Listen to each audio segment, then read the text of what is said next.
Programımız kaldığımız yerden devam ediyor. Şu anki konuğumuz medikal estetik hekimi Doktor Saliha Sönmez Ateş. Saliha Hocam hoş geldiniz. Hoş bulduk Doktor Fatih Bey. Nasılsınız? Çok iyiyim, teşekkür ederim. Sağ olun. Hoş geldiniz hocam. Hoş bulduk. Hocam yüzle ilgili tüm yüz uygulamalarını çok yapıyorsunuz. Yüze bütünsel yaklaşıyorsunuz ve bu anlamda da kullandığınız pek çok ürün ve materyal var. Bunlardan belki de en kıymetlisi son yılların da böyle trend uygulaması Spider yani örümcek ağı estetiği. Örümcek ağı nedir? Biraz bahseder misiniz? Nerelere yapıyorsunuz? Örümcek ağı dediğimiz uygulama aslında bir ip uygulaması.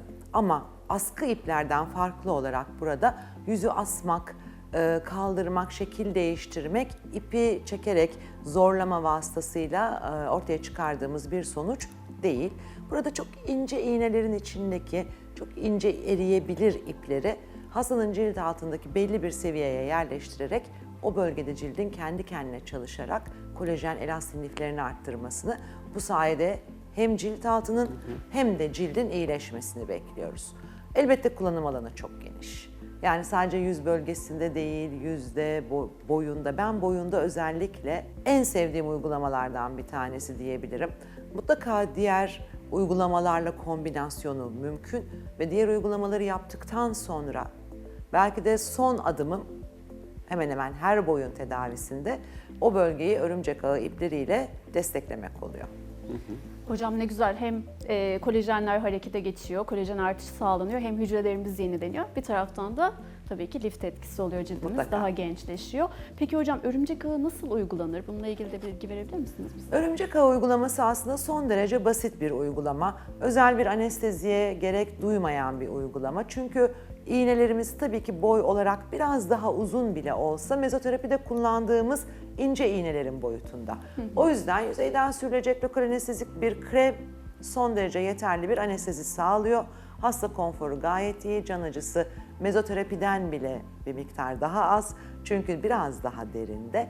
Dolayısıyla da hastanın canı daha az yanıyor. Tabii ki kullanacağımız ip adedine, çalışacağımız bölgenin genişliğine bağlı olarak süre biraz değişebiliyor. 15 dakikadan yarım saate kadar uzayabilir. Yüz, boyun, dekolte uyguluyorsak. Çünkü dekolteye de uygulanabilir. Hatta sıkılaşmasını istediğimiz bağ dokunun gevşek olduğu vücut bölgelerinde, kol altı gibi, diz gibi, bacak içi gibi bölgelerde de uygulanabilir. Ancak en yaygın kullanım alanı yüz, boyun ve dekolte. Hocam peki etkisi hemen belli oluyor mu? Ne zaman ortaya çıkıyor eğer belli oluyorsa da? Aslında etkisi tabii çok iğne girişi oluyor. Öyle 5-10 tane iple örümcek ağı uygulaması yaptım demek pek de mümkün değil. Çok sayıda ip kullanıyoruz, çok sayıda iğne girişi oluyor. O esnada kan dolaşımı çok hızlandığı için hastanın yüzünde pembelik bir tabir edebildiğimiz bir hafif kızarmalar oluyor. İğne izleri, yerleri belli oluyor. Minik bir ödem tabii ki ortaya çıkıyor. Hemen ortaya sonuç anlamında çok belirgin, bariz bir görsel gelmiyor. Ama iplerin erime süreci içerisindeki yaklaşık 90 gün içerisinde ipler tamamen eriyor ve doku altında artık bir yabancı cisim kalmıyor. Tamamen kendi dokumuzla elde ettiğimiz bir iyileşme süreci tamamlanmış oluyor. Ve bu iyileşme sürecinin sonuçlarını biz işte 15. günden itibaren yavaş yavaş artacak şekilde 3 ay boyunca gözlemleyebiliyoruz.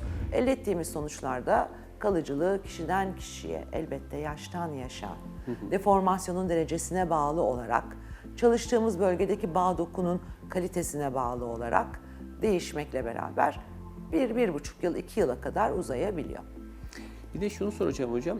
İpleri yerleştirirken derinlik olarak hangi level'a veriyorsunuz? Hangi seviyeye veriyorsunuz? Bu daha çok intradermal olmayacak şekilde verilmeli. İntradermal olursa çünkü iplerin biliyorsunuz PDO'ların böyle çok tatlı mavimsi bir rengi var.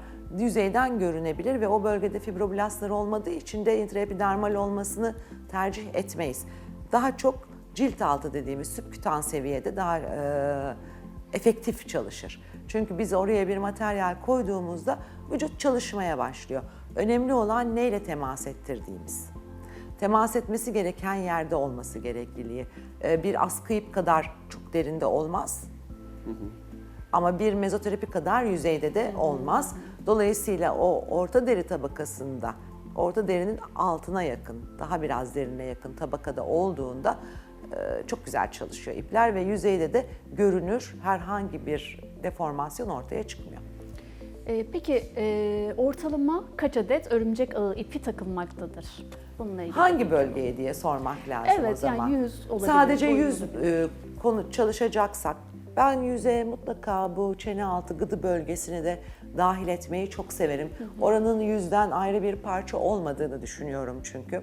Baktığımda kişiye hemen orayı görüyorum. O bölgenin de toparlanması söz konusuysa eğer 100 civarı, 80 ile 120 civarı ip rahatlıkla takıyorum. Bazen daha da yukarıya 150'ye kadar dayanabiliyor bu sayı. Eğer boyun da işin içine katılıyorsa bir 80-100 gibi orası için de koyabiliyoruz diyebilirim. Peki aynı gün hem boyun hem yüz Evet. ikisi beraber yapılabiliyor. Yapılabiliyor. değil mi? Hastalar da bundan çok ciddi bir huzursuzluk duymuyor. Neden? Çünkü sonrasında bir hissiyat yok. Yani askı iplerde kullandığımız gibi bir diken yok etrafında. Dokuya traksiyon, germe yapıp, çekme yapıp orada bir huzursuzluk hissi yaratmıyoruz. Bunu daha ziyade biraz daha agresif etkili ve uzun süreli mezoterapi gibi düşünmekte fayda var.